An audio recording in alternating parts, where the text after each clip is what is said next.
idiota.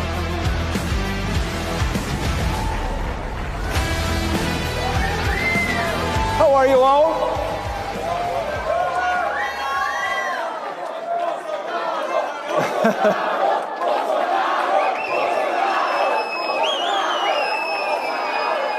Do you know why I'm doing this video?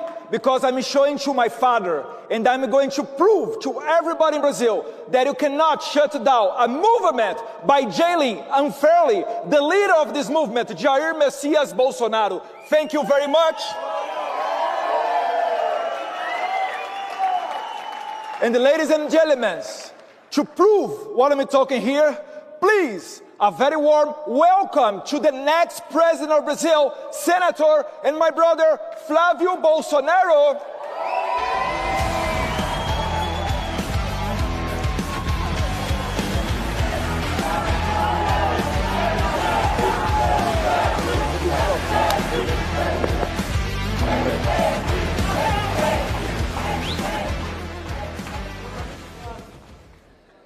Hello, everybody. Great honor to be here.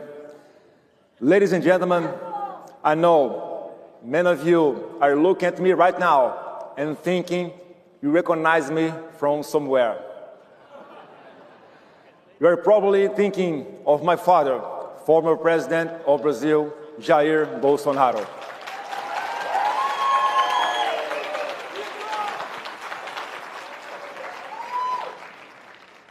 Here he is with Donald Trump at the White House in 2019. They called him the Trump of the tropics because he was loved by the people and cared their values without mincing words.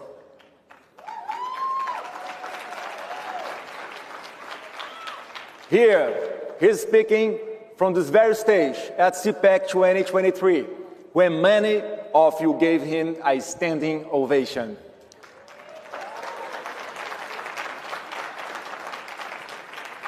And here, he's last week in the hospital where he spent his 71st birthday under arrest, sentenced to 27 years in prison, imprisoned for corruption. Like all Latin American leaders? No. Imprisoned and convicted for 27 years, the rest of his life, by lawfare, almost identical to what Donald Trump suffered here in America. The formal charge is similar to what President Donald Trump faced, insurrection. Sound familiar? But the real reason is the same. The greatest political leader in my country sits is in prison for defending our conservative values without fear and opposing the system with everything he had. Thank you. My father fought against COVID tyranny. He fought against drug cartels. He fought against global elite interests, against the radical environmental agenda, against the woke agenda that destroys families, that above all, he fought for freedom. My father was also Donald Trump's ally and the last world leader to recognize Joe Autopen Biden as president. They tried to assassinate him, just like they tried to do with Donald Trump. They could not do it. And now, he's in prison, just like Donald Trump would be if you had not fought successfully to save him. We, Brazilians, are still fighting, because when they imprisoned my father, they brought this man back to power.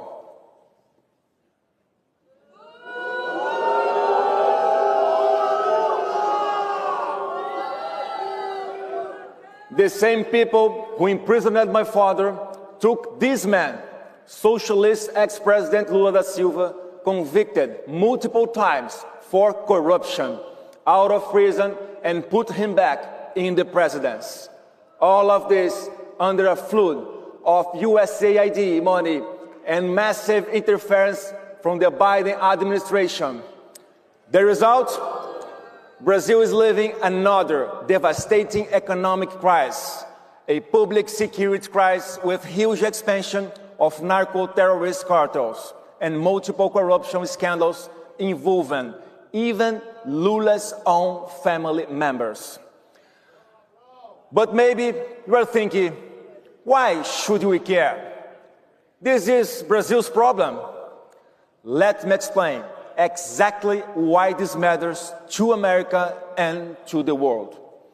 First, we don't think you fully understand the scale of what we are talking about. Brazil is larger in territory than the continental United States. We have 220 million people in a nation that is 90% Christian. We represent more than half of all South America in territory, population, and GDP.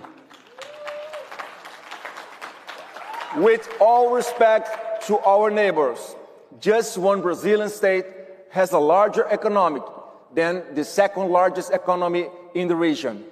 We control the world's largest freshwater reserves, vast agricultural lands that feed the world, and energy resources that could power continents.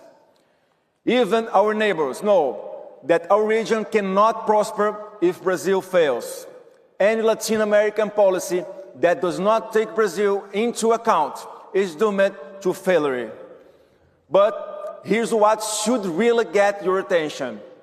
Brazil is going to be the battleground where the future of the hemisphere will be fought, because Brazil is America's solution to break independence on China for critical minerals, especially rare earth elements.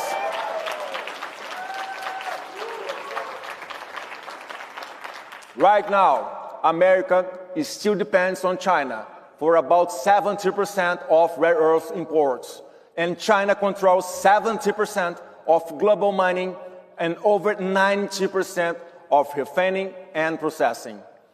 Why does it matter? These rare earths are essential for computer processors and EA revolution that's transforming our world and the American defense equipment. Without these components, American technological innovation becomes impossible, and the production of the advanced military system that maintain American superiority falls into the hands of adversaries. Without them, America's technological revolution stalls and national security becomes vulnerable. And when America becomes vulnerable, the entire free world becomes vulnerable. So how has Brazil's relationship with the United States been since the man that Joe Biden and the American deep state worked so hard to bring to power through control? Lula and his party are openly anti-American. He speaks publicly about undermining the dollar as the global currency. He has aligned Brazil with China on a massive scale. He has opposite American interests on every single item of foreign policy, publicly criticizing President Trump's actions on Venezuela, Iran, Cuba, and the fight against drug trafficking. Most shocking of all, he has used heavy lobbying with 13 U.S. advisors to prevent Brazil's two largest drug cartels from being classified as terrorist organizations. Yes, even according to a New York Times article published yesterday, the president of my country lobbies America to protect terrorist organizations that oppress my people, launder money, and export drugs and weapons to the United States and to the world. And just 2 weeks ago, as proof of how bad things have gotten, Brazil under Lula canceled the visa of Dr. Darren Beatty, senior advisor of Brazil policy at the U.S. State Department, the highest American diplomatic position for dealing with Brazil. Something unprecedented in our history. All because Dr. Beatty asked to visit my father in prison and evaluate his conditions. Yes, Brazil is now expelling American diplomats.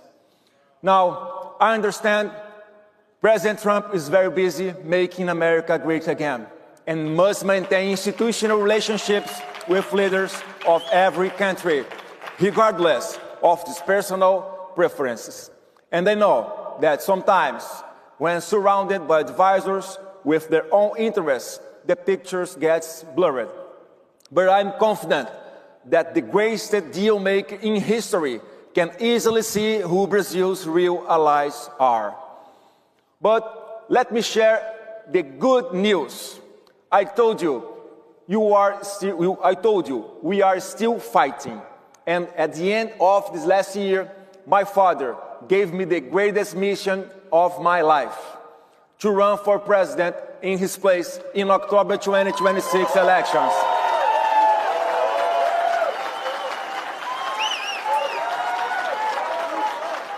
And let me look you in the eyes and tell you, we will win.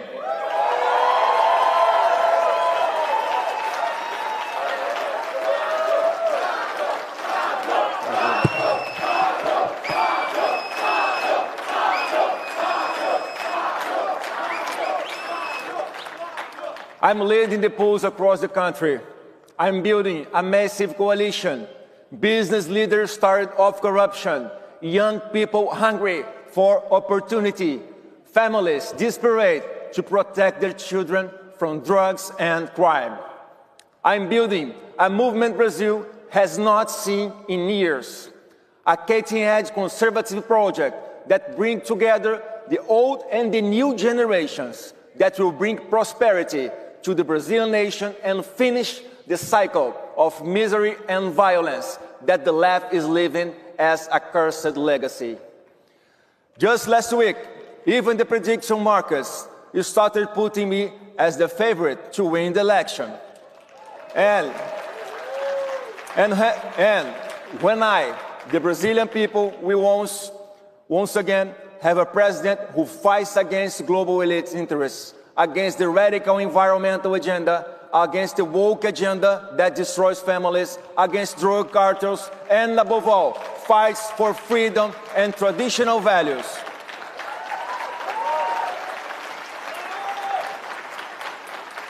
A president who proclaims without fear that Jesus Christ is our Lord.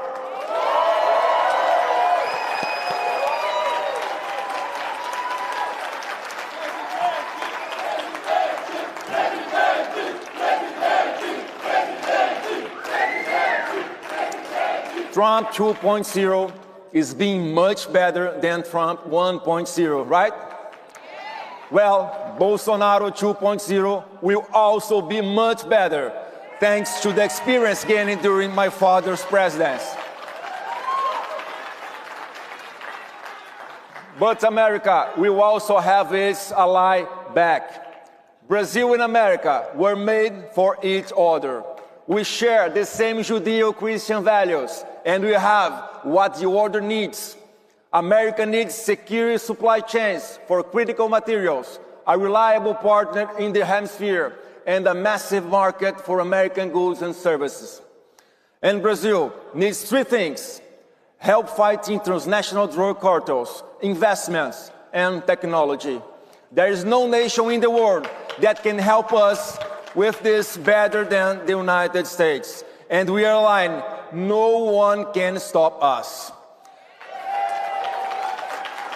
This is the fork in the road that America faces.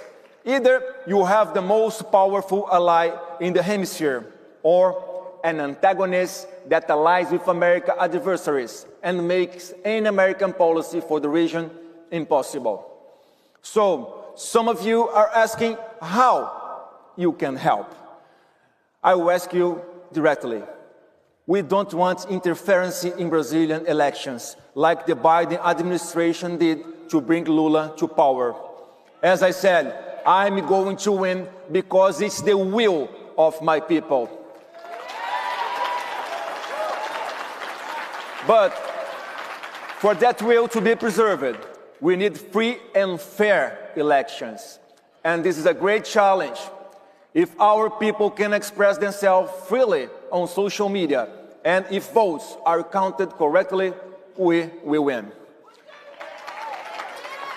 My appeal here, not only to the United States, but to the entire free world, is this: watch Brazil's elections with enormous attention. Learn and understand our process. Monitor our people's freedom of expression and apply diplomatic pressure so that our institutions function properly. Instead of the Biden administration interfering in our elections to install a socialist who hates America, applying diplomatic pressure for free and fair elections based on values of American origin. That's a good chance of foreign policy for the region, right? My father sits in prison tonight for the same beliefs you hold, but his sacrifice will not be in vain. Next year, when I return to this stage as President of Brazil, we won't just be celebrating another election victory. We will be celebrating the birth of the strongest conservative alliance in Western Hemisphere history.